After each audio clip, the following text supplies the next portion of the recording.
মোৰ ছাগলীখিনি চাই ল'ব এই পথাৰ পোৱালিকেইটা খাহী কৰিব পৰা হৈছেনে জনাবচোন।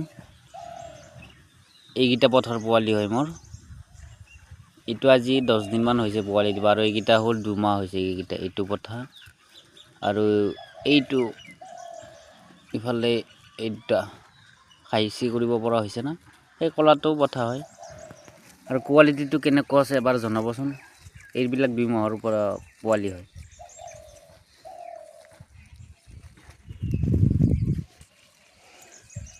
এইটো মাকজনী মোৰ, সেইটো আজি এতিয়ালৈকে 10 পেন দিলে। এইটো ৰঙাটো 10 পেন দিলে এইটো মোৰ। আৰু এইটো এইবাৰ পোৱালি এটা দিলে, এইবাৰ ফাৰ্ষ্ট পোৱালি দিছে। এইটো ইও দিছিলে পোৱালি এটা এইবাৰ ফাৰ্ষ্ট ভিতৰত আহি কিনে, মানে কি পোৱালিটো পেটতে মাৰা গলি আৰু হিনকা হিনকি কৰি কিনে। বাকী ছাগলীকেইটাৰ কোৱালিটিখিনি কেনেকুৱা আছে এবাৰ জনাব।